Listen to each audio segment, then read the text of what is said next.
Good morning, student. Welcome to all of you in the home mentoring session from the SD Vidya School. Myself, Ritu Mittal, mathematics teacher. Today, we are going to start the next chapter, that is chapter number 12, areas related to circles.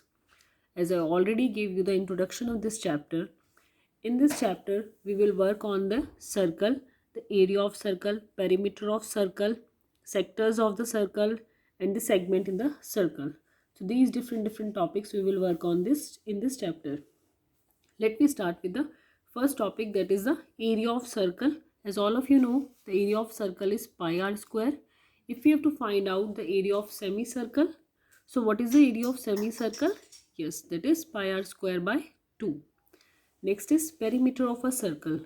Either we can say perimeter of a circle or circumference of a circle, that is equal to 2 pi r. Now let me come on the exercise 12.1. In the first exercise, we will use these two formulas only: area of circle or a semicircle, perimeter of a circle. So let me start with the first exercise. In the exercise 12.1, let me start with the question number 1. The radii of two circles are 19 cm and 9 cm respectively. Find the radius of the circle which has circumference equal to the sum of the circumferences of two circles. So we have to find out a circle. The condition is given that we have to find out the radius of a circle whose circumference is equal to the sum of the circumference of other two circles, and the other two circles whose radius are given, one is 19 cm and the other one is 9 cm. So let me start with the solution. So here given the radius of first circle, that is 19 cm. If we have a radius, we can find out the circumference of the circle. So the circumference of first circle, that is 2 pi r1. So that is equal to 2 pi 19. Now the radius of second circle is given, that is equal to 9 cm. So can we find out the circumference of the second circle also? So that is equal to 2 pi r2. First one I take it as a r1 and second as a r2. So 2 pi 9. Now as according to the question, the radius of third circle I am taking as a r3 and the circumference of third circle, that will become 2 pi r3. So according to question, there is a given that the circumference of this third circle, that is equal to the sum of the circumference of these two circles. So we apply this formula. So 2 pi r1 plus 2 pi r2 is equal to 2 pi r3. So we take out the 2 pi common and r1 plus r2 is equal to 2 pi r3. So in place of r1 plus r2, we just put down the value 19 plus 9. So in this way, we find out the value of r3, that is equal to 28 cm. I hope that all of you get clear. That is very easy. Let me start with the question number 3. So first of all, let me read the question 3. Figure 12.3 depict an archery target marked with its 5 scoring region from the center outward as gold, red, blue, black and white. As this is the archery target, as all of you know that हम लोग dart से इस पे hit करते हैं या फिर हम लोग आर्चरी से भी इस पे हिट करते हैं. तो इसका हमें डायमीटर दिया हुआ है. The diameter of the region represented the gold score is 21. तो जो गोल्ड वाला है इसका डायमीटर हमें दिया हुआ है. तो we can find out the radius and each of the other band is 10.5 centimetre wide. उसके बाद जो हमें दिया हुआ है उसको थोड़ा ध्यान से सुनिए. ये जो दिया हुआ है, this is the width of the each band and this is 10.5. हर एक की हमें 10.5 सेंटीमीटर विड्थ दी हुई है. Now what we have to find out? We have to find out the area of each of the 5 scoring region. हमें हर एक का area निकालना है. लाइक गोल्ड का हमें निकालना है, फिर हमें रेड का, देन ब्लू, फिर ब्लैक, फिर वाइट. सो सबसे पहले हम क्या करेंगे? गोल्ड का एरिया निकालते हैं. तो how can you find out the area of gold? Diameter 21 centimetre ये हमें गिवन है. तो रेडियस कितना हो जाएगा? 21/2 सेंटीमीटर. तो एरिया ऑफ गोल्ड रीजन कितना हो जाएगा? Yes, what is the area of circle? Pi are square. तो हम क्या करेंगे? वैल्यूज पुट कर देंगे. पाई की वैल्यू कितनी होती है 22/7 और आर की कितनी दी हुई है 21/2। तो हमने पुट किया इसको सॉल्व करके, we get the answer 346.5 centimetre square. तो ये किसका एरिया हो गया हमारे पास, गोल्ड का। तो जो गोल्ड वाला सर्कल था उसका एरिया हमारे पास आ गया। अब हमें जो विड्थ दी हुई है हर एक की वो कितनी दी हुई है 10.5। इसको हमने थोड़ा सिंप्लीफाई कर लिया तो ये हो गया 21/2 सेंटीमीटर।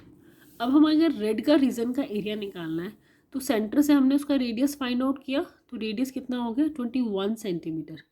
अब जब हम रेड का एरिया निकालेंगे तो हमारे पास बीच में गोल्ड भी है, तो गोल्ड का भी एरिया निकलेगा उसमें, क्योंकि हमने सेंटर से रेडियस मेज़र किया है। तो हमारा जो पूरा एरिया हो जाएगा इंक्लूडिंग गोल्ड वो इतना हो जाएगा, ठीक है, क्योंकि हमारे पास फॉर्मूला होता है पाई आर स्क्वायर। हमने वैल्यूज पुट कर दी and after solving that we get this value. But question में ये बोला हमें हर एक कलर का अलग अलग रीजन का एरिया निकालना है, तो मतलब हमें सिर्फ रेड का एरिया चाहिए। तो अगर हम फिगर देखें, अगर हमें खाली रेड का एरिया चाहिए तो अगर मैं इस पूरे रेड का हमने यहाँ से लेके यहाँ तक एरिया निकाल लिया है, अगर इसमें से अगर मैं ये गोल्ड का एरिया माइनस कर दूँ तो क्या नहीं find out this one area, yes, तो हमारे पास खाली रेड का एरिया आ जाएगा। तो मैंने यही किया, area of red region including gold minus area of gold reason, ठीक है।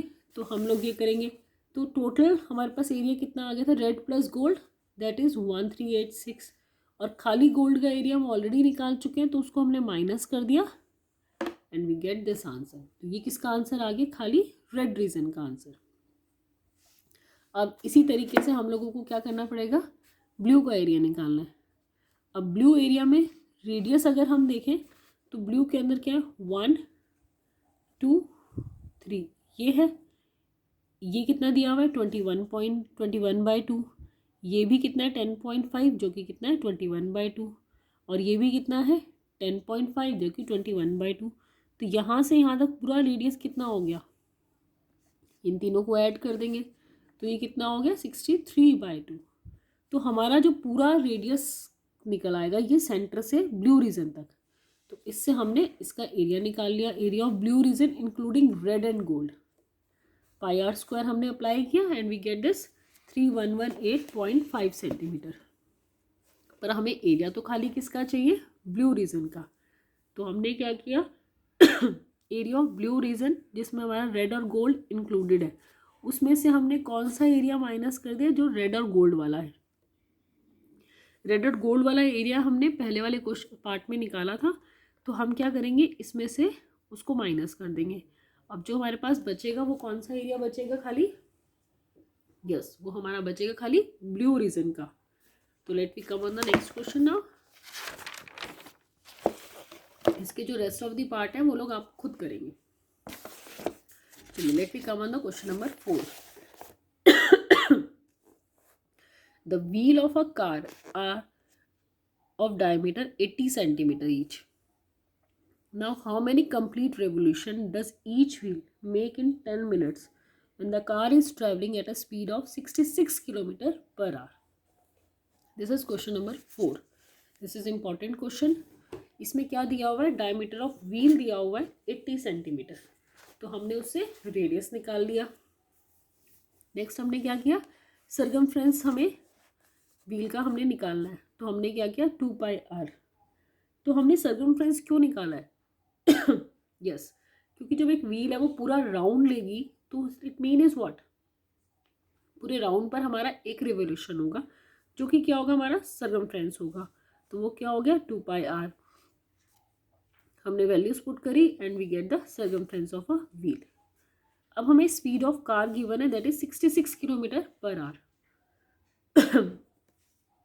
और हमें डिस्टेंस निकालना है कवर्ड इन 10 मिनट्स। 10 मिनट में कितना डिस्टेंस कवर्ड किया होगा, तो ये तो आपको पता ही है, speed is equal to distance upon time. तो हमने वो फॉर्मूला लगाया है यहाँ पे और हमारे पास डिस्टेंस आ गया। तो डिस्टेंस को हमने किलोमीटर में था, क्योंकि ये सारा कुछ सेंटीमीटर में है तो मैंने इसको कन्वर्ट कर लिया सेंटीमीटर में। अब हमें जो मेन चीज़ निकालनी वो क्या निकालना है, नंबर ऑफ रेवोल्यूशन।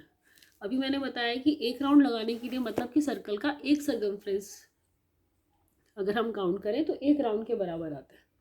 तो पर हमने यहाँ पे इतना टोटल डिस्टेंस है, तो हम कितने राउंड में हमने वो डिस्टेंस कवर किया होगा, एक तरह से हमें ये निकालना है। तो हमारे पास टोटल डिस्टेंस ये है, सरकमफ्रेंस ऑफ अ सर्कल हमारे पास है, तो total distance upon circumference of a circle अगर हम लोग निकाल लेते हैं, we can find out the solution. तो हमने यही किया, हमने टोटल डिस्टेंस लिख लिया और अपॉन सरकमफ्रेंस, तो उसको सॉल्व किया, हमारे पास आंसर आ गया 4375।